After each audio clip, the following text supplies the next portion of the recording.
रायबरेली में त्रिस्तरीय पंचायत चुनाव के लिए मतदान जारी। 323 बूथों पर हो रहा मतदान, सुरक्षा के पुख्ता इंतजाम।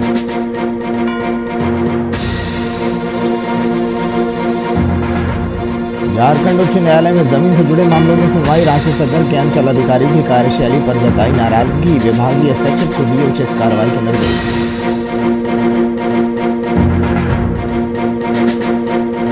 पीसीएफ सभापति आदित्य यादव का 32वां जन्मदिन। इटावा के जसवंत नगर सामुदायिक स्वास्थ्य केंद्र पर मरीजों को बांटे मास्क और फल। कोविड-19 की गाइडलाइंस का रखा गया ध्यान।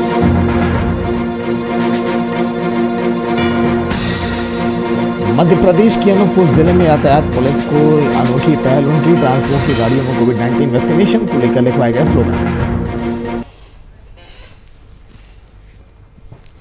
नमस्कार, वीआईपी न्यूज आप देख रहे हैं। मैं आपके साथ सागर मिश्रा। जमशेदपुर कदमा स्थित कांग्रेस कार्यालय के समीप जमशेदपुर पश्चिम के विधायक सह स्वास्थ्य और आपदा मंत्री बन्ना गुप्ता ने 115 योजनाओं का शिलान्यास किया। इस अवसर पर मानगो अधिसूचित क्षेत्र समिति के कार्यपालक पदाधिकारी दीपक सहाय और जमशेदपुर अधिसूचित क्षेत्र समिति के विशेष पदाधिकारी कृष्ण कुमार भी वहां पर मौजूद रहे। आज जो है हम लोग ने 115 योजना जमशेदपुर पश्चिम में 115 योजना का आज हमने शिलान्यास किया है और इसमें 115 में 74 योजना है हमारी जीएमएससी की और 41 योजना है एमएनएससी की और कुल मिला के 4 करोड़ रुपया का हम लोगों ने आज विधायक निधि से सड़क का जो है शिलान्यास किया है और कुल मिलाकर अभी तक 15 करोड़ 27 लाख रुपया का हमने जमशेदपुर पश्चिम में हमारे विधानसभा क्षेत्र में हम लोगों ने योजना लागू। यूपी से सुल्तानपुर जिले में त्रिस्तरीय पंचायत चुनाव के लिए उपचुनाव हो रहा है और कड़ी सुरक्षा व्यवस्था के बीच मतदान जारी है। जनपद में कुल 320 पदों के लिए उपचुनाव हो रहा है, जिसमें 5 प्रधान पद के 2 क्षेत्र पंचायत सदस्य के जबकि 313 पद ग्राम पंचायत सदस्य हैं। मतदान सुबह 7 बजे से कड़ी सुरक्षा व्यवस्था के बीच शुरू हुआ। मतदान पर नजर रखने के लिए जोनल मजिस्ट्रेट, सेक्टर मजिस्ट्रेट की तैनाती की गई। डीएम और एसपी भी मतदान स्थल पर का दौरा किए। फिलहाल अभी तक शांतिपूर्ण मतदान जारी है।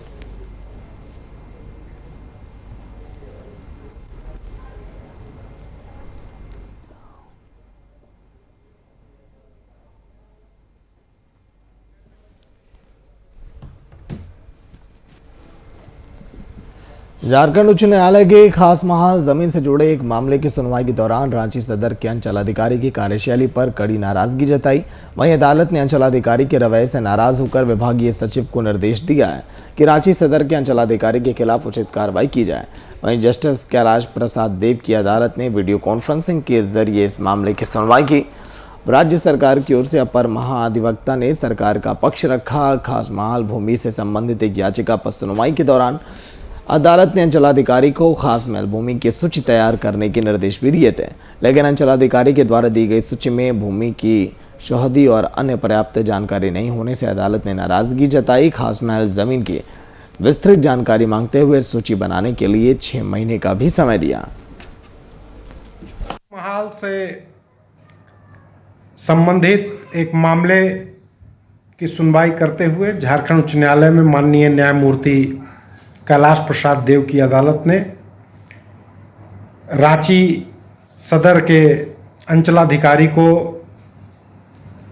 खास महाल जमीन की सूची उपलब्ध कराने को कहा था।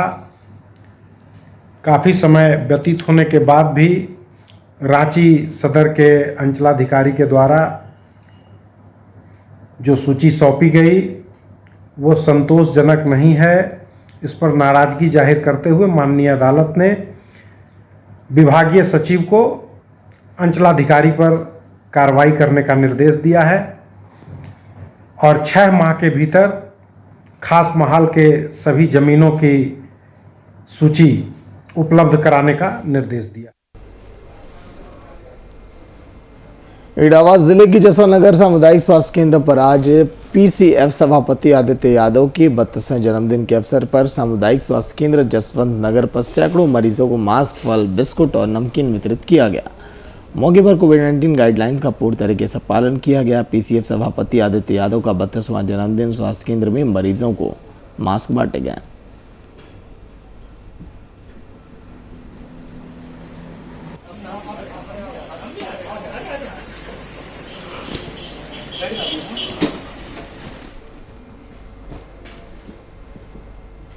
मध्य प्रदेश के अनूपपुर जिले में यातायात पुलिस की अनोखी पहल देखी गई। पुलिस ने ट्रक, ऑटो और अन्य ट्रांसपोर्ट के वाहनों में कोविड-19 वैक्सीनेशन को लेकर स्लोगन लिखवाया। इन वाहनों से गांव-गांव तक लोगों को वैक्सीनेशन के लिए जागरूक करने में सहयोग अब मिलेगा। पुलिस विभाग के द्वारा हमने एक अभियान चलाए रखा है जिसमें वरिष्ठ अधिकारियों को एक निर्देशन था। उनसे जब इसे चर्चा की गई थी कि सर ऐसा कुछ कर सकते हैं तो उन्होंने इसको सराहा और उन्होंने कहा कि ठीक है ऐसा करेंगे, क्योंकि ये जब वाहन अभी जैसे बेसिकली देखा जा रहा है टीकाकरण को लेकर गांव में जो भ्रांतियाँ फैली हुई है, लोग तरह तरह की अफवाहें फैलाते रहते हैं। तो एक शासन की पहल थी कि कहीं ना कहीं इसका एक ग्रामीण स्तर तक टीकाकरण के महत्व को बताया जाए। तो हमने कहा अगर इसको रोचक बनाने के लिए, जैसे कि हम लोग कई बार देखा है कि जो वाहनों पे छोटी छोटे शायरी लिखी होती है। राज्य का सबसे बड़ा अस्पताल रिम्स पिछले 1 साल से कोरोना वायरस से जूझ रहा है। वहीं दूसरी लहर को देखते हुए रिम्स के सारे ओपीडी बंद करा दिए गए थे, लेकिन अब कोरोना की तीसरी लहर से बचने की तैयारी और ओपीडी आईपीडी शुरू करने को लेकर पद्मश्री से सम्मानित और कई दिनों से रिम्स से गायब रिम्स के निदेशक डॉक्टर कामेश्वर प्रसाद ने अधीक्षक डॉक्टर विवेक कश्यप और कोविड टास्क फोर्स के सदस्यों के साथ वार्डों का निरीक्षण किया। साथ ही कई वार्डों में सीनियर डॉक्टर के न होने पर कार्रवाई करते हुए सभी डॉक्टरों की लिस्ट मांगी। वहीं डॉक्टर विवेक कश्यप ने बताया कि यह निरीक्षण औपचारिक था और जल्द ही ओपीडी की शुरुआत होनी चाहिए। भी दिखाई पड़ सकते थे ना, वो देखने से भी लग रहा था जैसे रूम सब ताला मारा हुआ है। नर्सें जो बता रही थी वो बता रही थी कि नहीं अभी नहीं है, तो इन सब चीज़ों को तो देखा जा रहा था। डिप्यूटेशन को लेकर नर्सों का थोड़ा सा अनइवन डिस्ट्रीब्यूशन हो गया है, क्योंकि सिस्टर मैट्रन जो हैं उनसे भी अभी बात हुई, सर ने भी इन्फॉर्म किया, उनको इंस्ट्रक्शन दिया।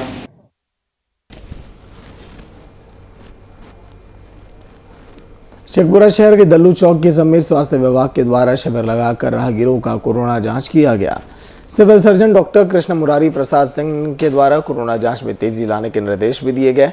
इसके तहत शेखपुरा सदर अस्पताल के स्वास्थ्य कर्मियों को दलित चौक के समीप शिविर लगाकर प्रतिदिन कोरोना जांच कराने के निर्देश दिए गए, जिसके तहत सदर अस्पताल के प्रबंधक धीरज कुमार के नेतृत्व में शिविर लगाकर राहगीरों का कोरोना जांच किया गया और कोविड-19 नियम का पालन करने के निर्देश भी दिए गए। सदर अस्पताल की तरफ से हम लोग दल्लू चौक पे जो है कैंप लगा रहे हैं कि कोरोना का जो है आउटब्रेक को देखते हुए हम लोग चाह रहे हैं कि जितना ज़्यादा जांच हो, ताकि पब्लिक को जो है ज़्यादा प्रॉब्लम ना हो। पॉजिटिव केस हम लोग को पकड़ाएगा ये भी प्रतिदिन चलेगा। कहाँ करवाया जा रहा है? अभी हम लोग दल्लू चौक पे लगातार कर रहे हैं, फिर हम लोग एक सप्ताह बाद भी कहीं और स्टेशन पे, चांदनी चौक पे, इस तरह से। रांची मौसम विज्ञान केंद्र के पूर्वानुमान के अनुसार अगले 48 घंटों के अंदर झारखंड में मानसून आने की प्रबल संभावना देखी जा रही है। साथ ही पिछले 24 घंटों में झारखंड के अंदर अधिकतम बारिश हजारीबाग में 88 मिलीमीटर और घाटशिला में 64.2 मिलीमीटर बारिश का रिकॉर्ड किया देखा गया। वहीं अगले 5 दिनों में झारखंड के सभी इलाकों में हल्की और मध्यम दर्जे की बारिश भी देखी जाएगी। 1 जून से 11 जून तक वास्तविक वर्षापात 47.3 मिलीमीटर रहा है।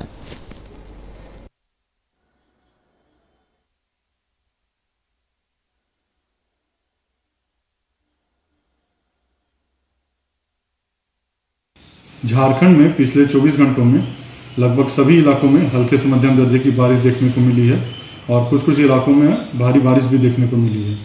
जो सबसे अधिक बारिश देखने को मिली है वो 88 मिलीमीटर हजारीबाग में देखने को मिली है। पपुनकी धनबाद में 84.4 मिलीमीटर बारिश देखने को मिली है और डाल्टनगंज में 82.5 मिलीमीटर बारिश देखने को मिली है। घाटशिला में 64.2 बारिश देखने को मिली है। और तापमान की बात करें तो सबसे अधिक जो उच्चतम तापमान था वो 35.2 डिग्री सेल्सियस दुमका में देखने को मिला है। अब बात करते हैं कि मानसून के प्रोग्रेस की, तो अभी स्थितियां अनुकूल बन रही हैं साउथ वेस्ट मानसून के प्रोग्रेस के लिए, और अगले 48 घंटे के भीतर में इसके झारखंड में पहुंचने की प्रबल संभावना। मुख्यमंत्री 7 निश्चय योजना के तहत जहां हर सड़क का निर्माण कार्य कराया जाना है, वहीं कांटी प्रखंड क्षेत्र कलहुआन पैगंबरपुर पंचायत में एक ऐसा सड़क जो आज भी जड़ में स्थित है। हाल की बारिश में ही घुटने भर पानी यहां पर जमा हो जाता है। पिछले दिनों हुए बारिश की वजह से परेशान गांव की महिलाएं और पुरुष सरकारी योजना का आश छोड़कर आपसी सहयोग से सड़क की मरम्मत के काम में लग गए। वहीं ग्रामीणों ने बताया कि बढ़ती कमीशन खोरी के इस दौर में किससे कितनी मिन्नत की जाए, प्रशासनिक अधिकारियों के कान तक हमारी समस्याएं नहीं पहुंच पाती। तो ऊँच नीचे में पड़ जाए तो कितना लोग गिर जाए। बरसात के दिन की परेशानी हुई? हाँ, बहुत परेशानी हुई से। ऊँचे नीचे न है, गहिरा है से कितना आदमी गिर जाए से। अब कन्हू ऊँच है, कन्हू है, गहिरा भी है। ये जर्जर जो स्थिति में रोड है पूरा टूट फूट गया है। NH 28 दामोदरपुर से हाउसिंग बोर्ड होते हुए गरम चौक होकर के जो कोल्हुआ पैगंबरपुर रास्ता निकला है वो बहुत जर्जर की स्थिति में है, बहुत गड्ढा बन गया है। हम लोग विधायक से, MP से, MLA से, सबसे कह करके, मुखिया से कह के थक गए, कोई सुनवाई नहीं है।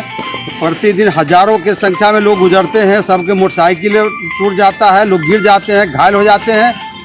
लास्ट में हार दार करके हम लोग अपने जन सहयोग से इसको निर्माण कर रहे हैं। बरसात के दिन में क्या हाल होता है? बरसात में पानी रहता है सर जी, यहाँ पर ठेवना भर पानी रहता है। एक बार बारिश हो जाए तो ठेवना और कोई नाला की व्यवस्था नहीं है। जितना बीमार आदमी हो कन्हा पर लाद करके गोदी में उठा करके किसी तरह ले आया जाता है।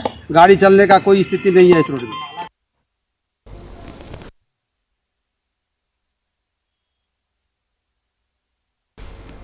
पूरे राज्य समेत जमशेदपुर में भी वैश्विक महामारी की उसमें इज्जत में है। स्थिति सामान्य होने से अभी उसमें वक्त लगेगा। ऐसे में परचूडी हाट बाजार में व्याप्त गंदगी कई बीमारियों को निमंत्रण दे रहा है। स्थिति इतनी विकराल हो गई कि लोग अब डर के साए में जिंदगी जीने के लिए मजबूर हैं। जानकारी देते हुए दुकानदार अजय यादव ने कहा कि इस संबंध में बाजार समिति के सचिव को भी अवगत कराया गया, पर निष्कर्ष शून्य निकला। उन्होंने कहा कि वैश्विक महामारी के चलते महसूल नहीं लिया गया। ऐसे में विभाग की जिम्मेदारी है कि सब्जी मंडी की साफ सफाई करवाई जाए।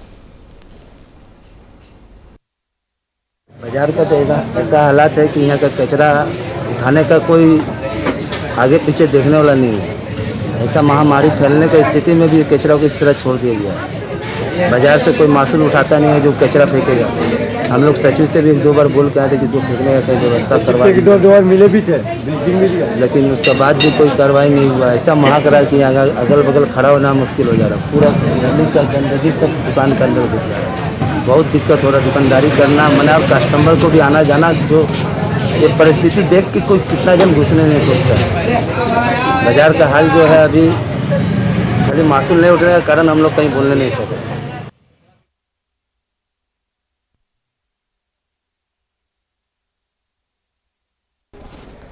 कानपुर में पिछले साल चर्चित बिकरू कांड के बाद पुलिस मुठभेड़ में मारे गए आरोपी की पत्नी समेत 4 महिलाओं को जेल में डाले जाने पर विरोध किया गया।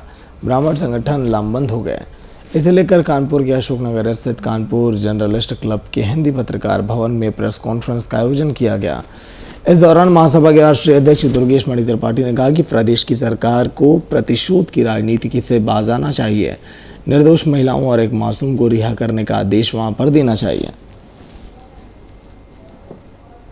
जो वो बता नहीं पा रही या वो दबाव में है, मैं चाहता हूं इस पूरे मामले की जांच सुप्रीम कोर्ट स्वयं अपनी निगरानी में कराए, CBI द्वारा। पुलिस की जांच पे आपको भरोसा नहीं? कोई भरोसा नहीं है मुझे, पुलिस के ऊपर कोई भरोसा नहीं है, क्योंकि अगर हम पुलिस पे भरोसा करें तो आप तो देख ही रहे हो, उत्तर प्रदेश की पुलिस का तो खासतौर से मुझे भरोसा नहीं है। दिक्कत ये है कि अब ये मामला न्यायालय में विचाराधीन है। पुलिस ने चार्जशीट दाखिल कर दी है, तो अब इन लोगों का कोई बहुत ज़्यादा महत्व रह नहीं गया इन सब चीज़ों में। लेकिन तत्कालीन SSP दिनेश कुमार P साहब ने ये बोला था कि 164 का बयान लेके खुशी का और 159 CRPC में मैं उसको छोड़ रहा हूँ क्योंकि उसका कोई दोष साबित नहीं होता है। फिर अचानक से 2 दिन बाद खुशी को जेल भेज दिया जाता है और तमाम घटनाक्रम हो जाते हैं। वो बच्ची जुवेनाइल है। इस देश में आपने निर्भया कांड सुना होगा, वहाँ भी एक जुवेनाइल लड़का पकड़ा गया था, उसको 1 लाख रुपया और सिलाई मशीन और पता नहीं क्या क्या चीजें दी गई। लेकिन ये दुर्भाग्य है हमारा इस देश का कि ये उत्तर प्रदेश और बिहार जैसे राज्य हैं, यहाँ जातिवादी संगठन बहुत हावी रहते हैं। कहीं न कहीं मुझे ये एहसास है कि केवल ब्राह्मण होने के नाते उस बच्ची के साथ ज़्यादा अत्याचार हुआ।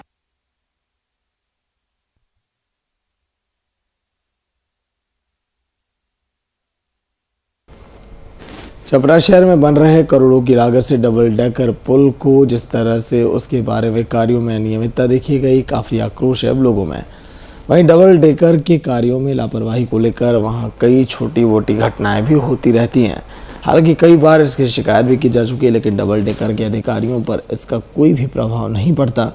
इस संदर्भ में सारण डीएम नीलेश रामचंद्र देवली ने पैदल यात्रा कर डबल इंजन के कार्यों का मुआयना किया और पत्रकारों से बात करने के दौरान उन्होंने डबल डेकर के कार्यों के लिए प्रति उनकी नाराज़गी जताई और कहा था कि उनके कार्यों को लेकर डबल डेकर से अधिकारियों से लापरवाही के कारणों का स्पष्टीकरण लगाया जाए। करने वाला नहीं है। मेरा वो मकान वहाँ पर बाउंड्री वाली इन्होंने तोड़ा जनवरी में, आज तक उसको बनाया नहीं। और ये मकान का आज पूरा पानी में हो जाने के बाद जो बाउंड्री वाल है उसके दरार आ गया। और उसके बाद अभी एग्जीक्यूटिव इंजीनियर से फ़ोन किए, उसके बाद डीएम के ओएसडी साहब से फ़ोन किए। हमारा ही नहीं, बगल में तिवारी जी का मकान है, उनका भी मकान, पूरा मकान इनका जितना पानी जा रहा है सब उनके अंदर मकान में जा रहा है। ये जो गड्ढा फरवरी से खोना गया है और बारिश की वजह से जो एटीएम का सीढ़ी पानी में बह गया, ये चौतरा बह गया, यहाँ से सभी दीवारें फट रहे हैं, तो सब इसका जो है गति भी बढ़ सकता है। क्या चीज? कभी भी एटीएम गिर सकता है।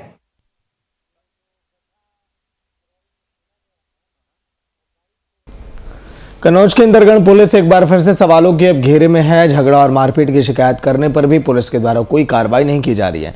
वहीं दो परिवारों में आपसी विवाद का मामला सामने आया, जहां मारपीट में 16 वर्षीय नाबालिग घायल हो गई।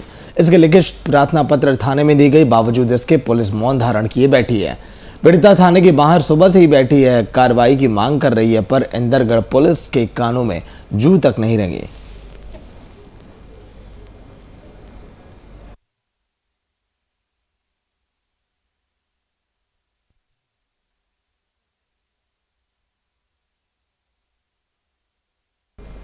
रायबरेली में भ्रष्टाचार जोरों पर है। यहां भ्रष्टाचार पर जीरो टॉलरेंस की नीति लालगंज तहसील में फेल होती नजर आ रही है। दरअसल लालगंज के लेखपाल का एक युवक का वीडियो वायरल हुआ, जिसमें कोरिहरा क्षेत्र के लेखपाल छोटे लाल साहू रुपए लेते हुए कैमरे में कैद हो गए। फिलहाल मामले की जांच की जा रही है। रायबरेली में भ्रष्टाचार जोरों पर।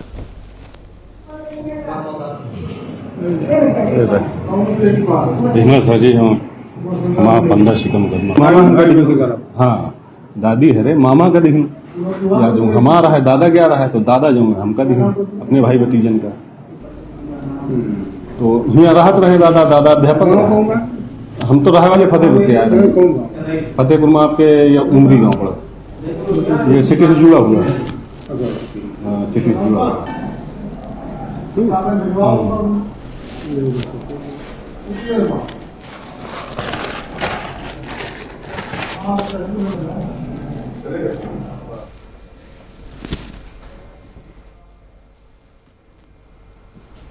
शेखपुरा की ओर से क्यूल गया रेलखंड पर आ रही मेमू ट्रेन से एक युवक की मौत हो गई, जिसे लेकर ग्रामीणों की भीड़ वहां पर इकट्ठा हो गई। वहीं ग्रामीणों ने बताया कि क्यूल खंड पर शेखपुरा की ओर से मेमू ट्रेन आ रही थी, तभी अचानक युवक ट्रेन के नीचे आ गया।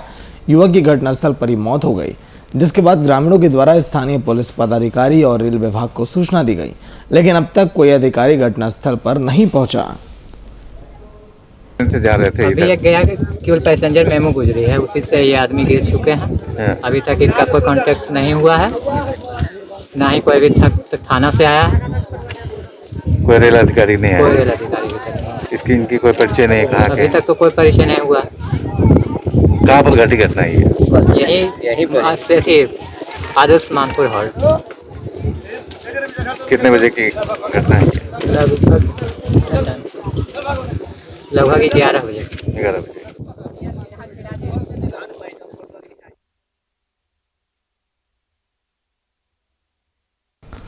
मुजफ्फरपुर के कांडी क्षेत्र के सादातपुर ग्राम निवासी शोभा देवी ने एसएसपी जयंत कांत से मुलाकात कर अपने मकान को भू माफियाओं और दबंगों से बचाने की गुहार लगाई। वहीं शोभा देवी ने बताया कि उनके पति अरविंद राय की कैंसर से 23 मई को देहांत हो गया था। उसके बाद दाह संस्कार के पश्चात जब अपने गांव पहुंची तो उनके मकान में भूमाफियाओं और दबंगों के द्वारा ताला लगाया गया था। जब इस बात की शिकायत उन्होंने दबंगों से की तो उनके साथ गाली गलौज और मारपीट की गई, जिसे लेकर एसएसपी को ज्ञापन सौंपा गया, कार्रवाई की मांग की गई, जिसके बाद एसएसपी ने उन्हें आश्वासन दिया कि दबंगों पर एक्शन लिया जाएगा।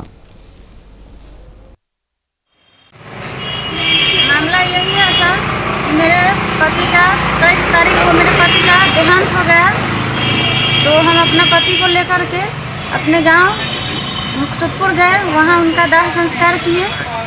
उसके बाद 3 तारीख को हम अपने घर जहां पिछले 16 साल से रह रहे हैं वहां पर हम आए अपने 4 बच्चों के साथ में। आने के बाद वहां पर मेरे घर में एक दूसरा ताला लटका हुआ हमको दिखाई दिया। फिर हम अपना अड़ोसी पड़ोसी से पूछे कि ये ताला मेरे घर में कौन लगाया है, तो उन्होंने बताया कि यहाँ का जो एक दबंग आदमी है वही और आपके देवर दोनों आदमी ग्रुप बना करके और आपके घर में ताला लगा दिए हैं। फिर हम वहाँ गए उनके घर पर, बोले कि आप मेरे घर पर ताला लगाए हैं, बोलिए हमें अंदर जाना है। तो उन्होंने बोला कि तुम्हारा पति मर गया है, तुम्हारा अब यहाँ कुछ भी नहीं है, तुम यहाँ से जाओ।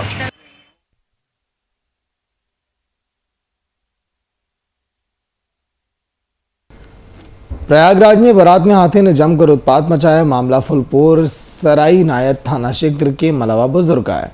तस्वीरों में आप देखेंगे जिस तरह से हाथी ने बारात में उत्पात मचाया। इस दौरान हाथी ने कई गाड़ियों को पलट दिया, काफ़ी सामानों को भी तोड़ दिया। देर रात तक वहां पर अफरा तफरी मची रही, लोग अपनी जान बचाकर भागे। कई लोगों के घायल होने की भी सूचना मिली है।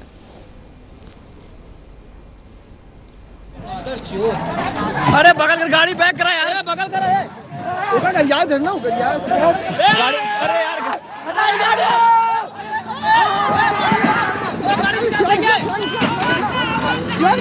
अरे जा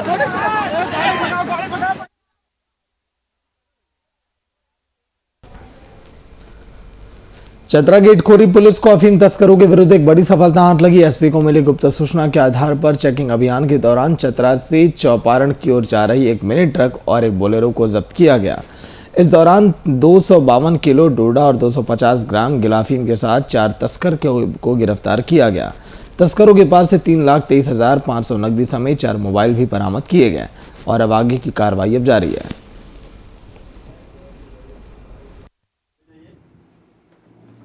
छः 2021 की रात 12 बजे रात्रि को थाना प्रभारी ठोरी को कुछ सूचना मिली कि बोलेरो गाड़ी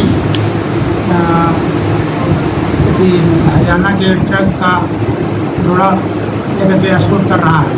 इसकी सूचना पर थाना प्रभारी अपना गठित दल के साथ में थाना स्टाफ के साथ में नगवा पुल के पास गए। जो ही गए 10-15 मिनट के बाद में एक बोलेरो गाड़ी उधर से आई। उस गाड़ी को थाना प्रभारी द्वारा और उनके सहयोगी द्वारा चेक किया गया। तो चेक करने के दरमियान में उसमें गीला अफीम 250 बरामद हुआ और उस गाड़ी में 2 व्यक्ति बैठे हुए थे।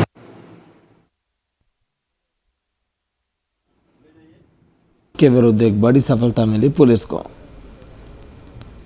लगातार पुलिस की छापेमारी जारी, एक्शन जारी, कार्रवाई जारी है।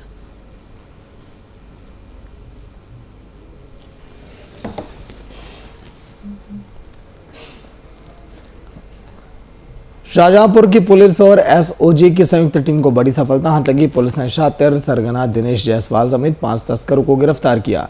इनके पास से 2 किलो 800 ग्राम चरस, 8 किलो गांजा, इलेक्ट्रॉनिक तराजू, महिंद्रा गाड़ी और 6 मोबाइल बरामद किए गए। सरगना दिनेश जायसवाल के ऊपर हत्या जैसे कई मामले दर्ज हैं। पुलिस आगे की कार्रवाई में जुटी है।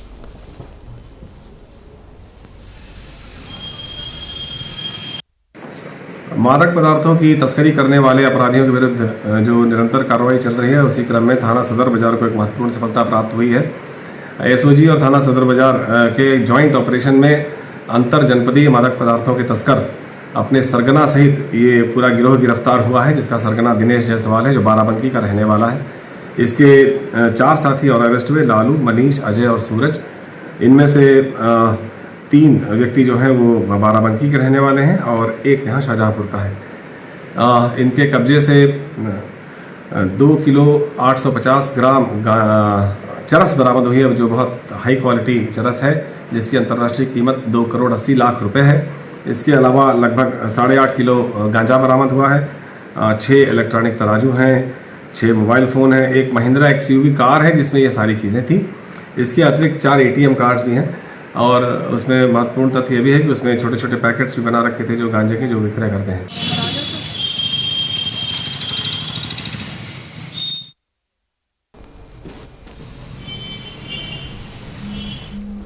तो पुलिस की संयुक्त कार्रवाई लगातार जारी और एक बड़ी सफलता, गांजा तस्करों को गिरफ्तार किया गया। अब उनको सलाखों के पीछे भेज दिया गया। फिलहाल इतना, देखते रहिए VIP न्यूज़। नमस्कार।